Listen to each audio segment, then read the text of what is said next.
Saya harus tegaskan bahwa saya kecewa dengan ada beberapa kiai dan ulama Nusantara yang kesannya itu melindungi klan Ba'alawi. Saya kecewa dengan kalian, ya. Tahu tuh Buya Yahya, Kiai Haji, siapa ya? Saya lupa namanya. Ada beberapa lah ya, ada beberapa kiai dan ulama Nusantara. Narasi mereka itu kesannya itu melindungi klan Ba'alawi. No problem, tidak masalah. Karena kita harus berpatokan kepada pemahaman bahwa hanya Tuhan satu-satunya yang maha tahu segala-galanya. Kita berpatokan pada pemahaman itu, ya.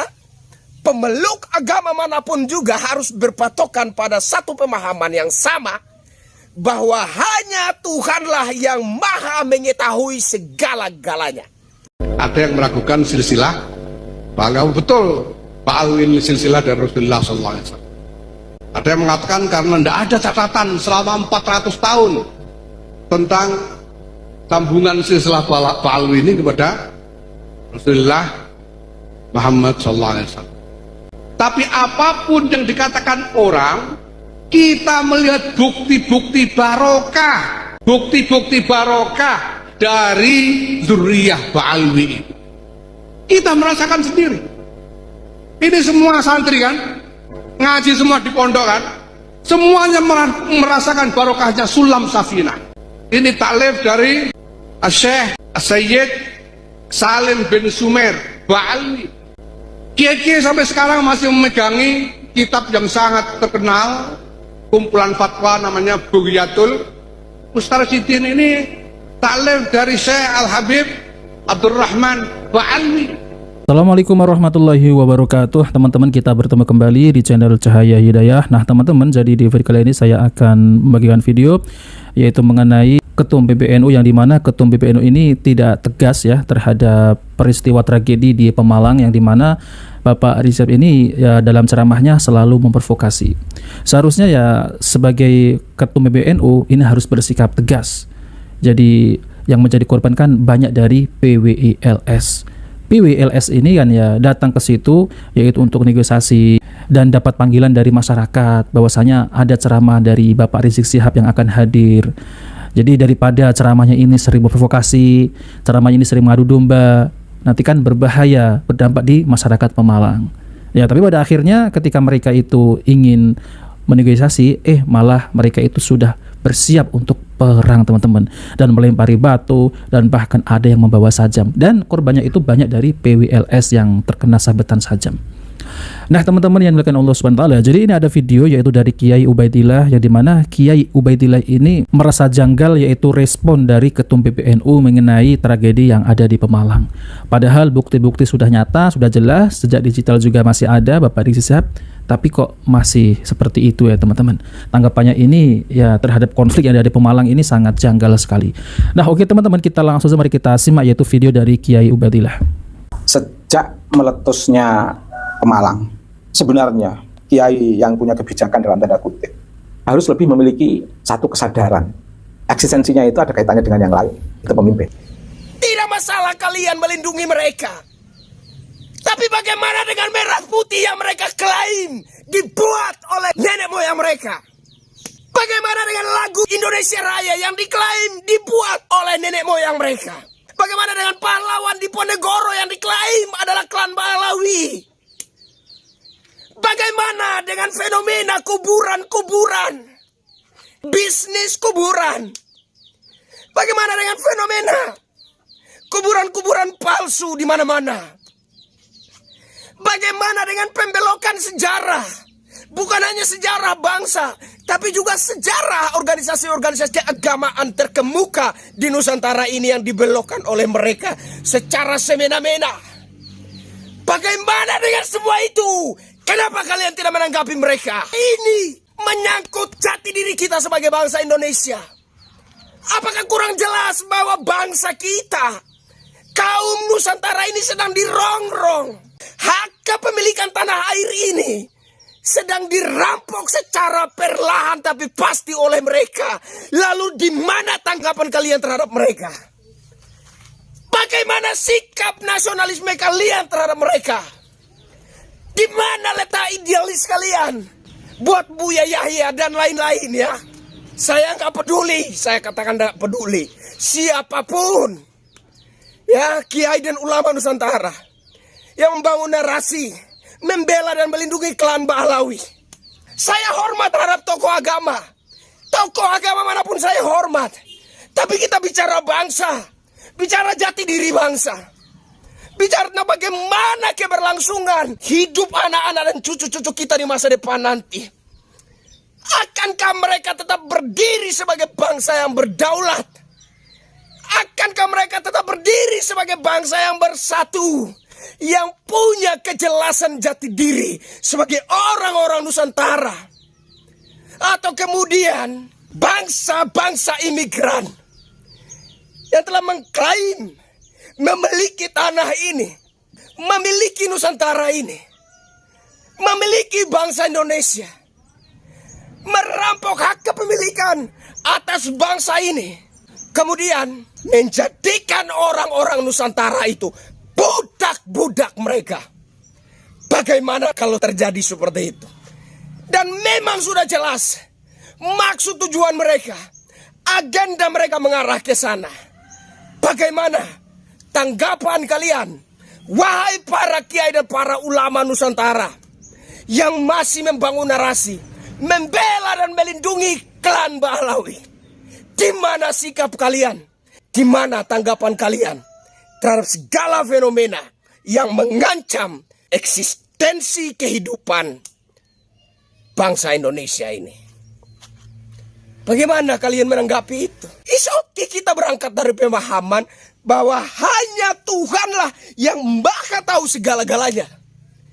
Tapi kita juga jangan pura-pura buta terhadap segala ketidakbenaran yang terjadi di muka bumi Nusantara ini.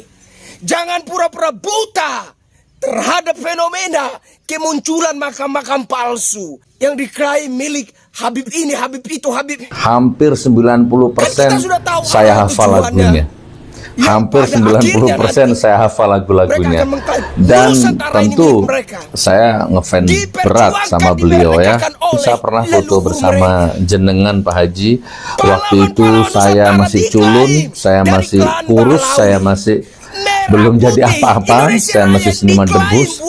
Saya foto dengan Anda Pak Haji tahun 1900. Diklaim pintunya Tarim, Indonesia diklaim miliknya orang Tarim.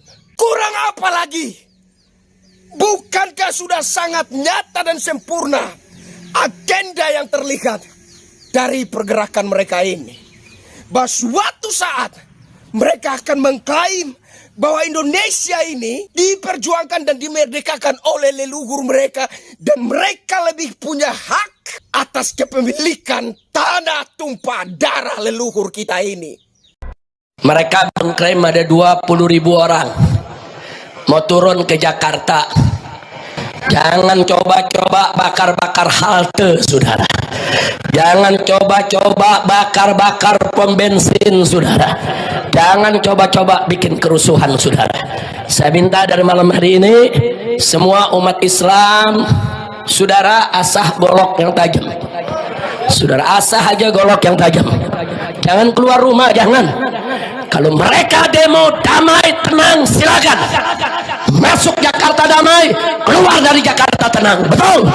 Tapi kalau mereka mau bikin huru-hara di Jakarta, coba-coba ganggu keamanan, bakar-bakar halte, hei umat Islam, keluar dari rumahmu, bawa senjatamu, ganyang mereka, habisi di mana saja berada, saudara. Takbir. Kami ini orang Jawa. Yang ini bilang ini bukan keturunan, yang ini bilang ini bukan keturunan, lah podo Yamani. Lah kami kan nggak tahu mana yang benar mana yang salah. Apa salahnya dilakukan kajian pembuktian yang benar, Yaman yang inikah atau Yaman yang ini, gitu loh. Paham apa enggak? Jadi sebagai kajian perlu biar jadi fitnah tentang kajian nasab. Saya bukan ahli tentang nasab. Saya nggak punya keahlian ngelacak DNA. Saya juga nggak punya kitab lengkap tentang nasab. Tapi saya sangat mengerti dan menerima bahwa kajian nasab itu perlu dilakukan. Mengapa? Satu, zamannya sudah jauh banget. Sekarang hijriahnya 1446 hijriah, 1400 tahun lebih. Sungguh waktu yang tidak mudah untuk klaim kami keturunan Nabi. Kalau masih 100 tahun, 200 tahun, gampang lah. Tapi sudah 1400 tahun lebih. Tidak mudah orang klaim kami keturunan Nabi, kecuali punya bukti. Paham? Kami di Jawa Timur, orang Singosari, sudah tidak bisa klaim kami keturunan Kenarok.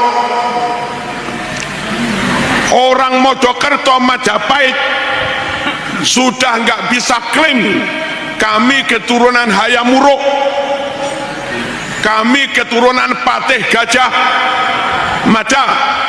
Padahal zaman Majapahit sampai sekarang itu paling-paling 700 tahun. 700 tahun sudah sulit klaim kami keturunan Hayamuruk. Masuk akalkah dengan Nabi selisihnya 1400 tahun lebih, tapi asal bermodal hidung mancung plus ditambah ya khair, kif ya khair,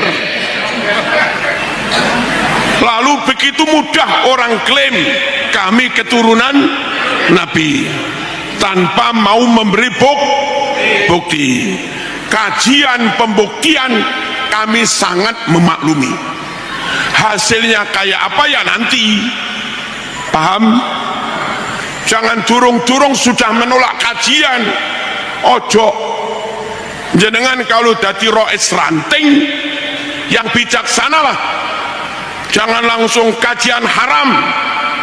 Nanti sanad ilmumu putus. Jangan begitulah rois ranting. Halo. Nggak tahu kalau rois atasnya ya. Kalau rois ranting nggak boleh. Kalau rois ranting nggak boleh. Yang kedua, kitab tentang nasab itu sendiri beda-beda. Ada kitab terbit tahun 9 Hijriah. Kok 9? Abad 9 Hijriah menyatakan kaum Ba'alwi, Habaib dulu, itu katanya keturunan Nabi. Tapi kitab yang terbit tahun 4 Hijriah lebih lawas. Maaf, abad 4 Hijriah lebih lawas, tidak mengatakan bahwa kaum Ba'alwi keturunan Nabi. Nah, kayak begini kan perlu dikaji. Dua kitab yang isinya beda, ayo dikumpulkan bareng-bareng, dikaji bersama, syukur pakai zat karbon. Mana-mana kitab yang lebih lawas, mana kitab yang kertasnya lebih anyar, mana tulisan yang asli, mana tulisan yang ditambah belakangan. Kan bisa dites pakai zat karbon untuk diketahui yang asli, yang terbit abad 4 kah, atau yang asli yang terbit abad 9. Kami sangat memaklumi bahwa kajian itu perlu. Ojo kesusu menolak. Halo. Allahumma shalli ala sayyidina Muhammad. Yang ketiga, intern teman-teman Arab atau disebut habaib lah, mereka sendiri juga beda. Orang Bondowoso bertamu ke saya, biasanya kan pulang tak beri-beri kan kalau bertamu. Bilang, Kiai nggak usah percaya pada itu bukan keturunan Rasulullah. Kami ini orang Jawa. Yang ini bilang ini bukan keturunan, yang ini bilang ini bukan keturunan. Lah podo Yamani. Lah kami kan nggak tahu mana yang benar, mana yang salah. Apa salahnya dilakukan kajian pembuktian yang benar, Yaman yang inikah atau Yaman yang ini gitu loh. Paham apa enggak? Jadi sebagai kajian perlu biar clear gitu loh, sehingga ketika kita takzim, hormat, adab, tabarruk memang benar-benar dengan keturunan Rasulullah. Kalau enggak dilakukan clear begini, jangan-jangan terlanjur kita tabarruk, ngalah barokah, bertawassul, lah keturunannya kenaro.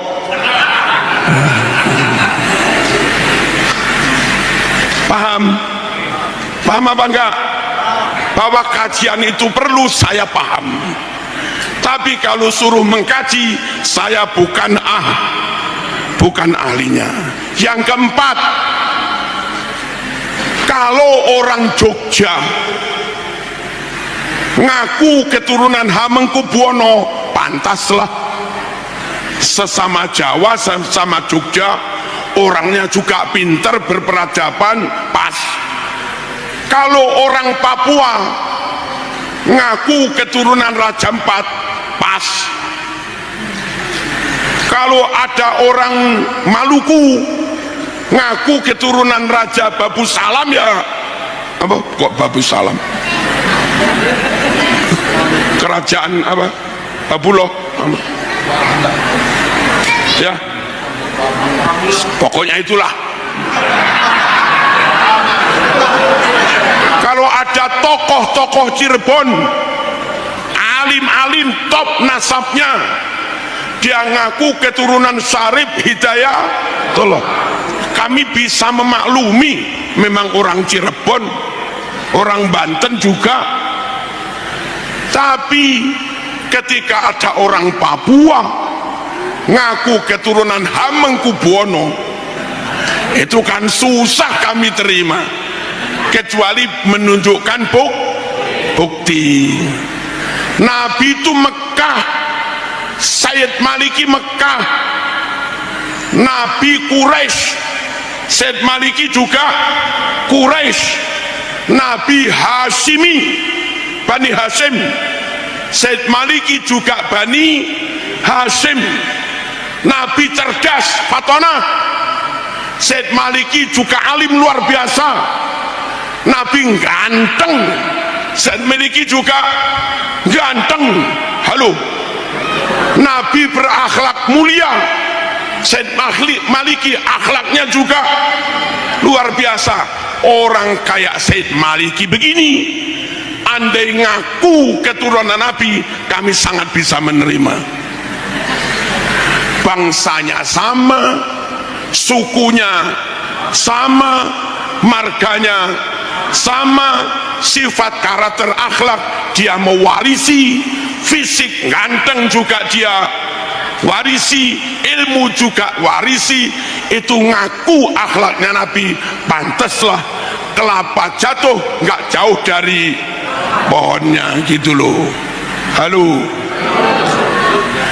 kalau ada orang bukan Mekah, dia Afghanistan. Kalau ada orang bukan Mekah, dia Libanon. Kalau ada orang bukan Mekah, dia Yaman.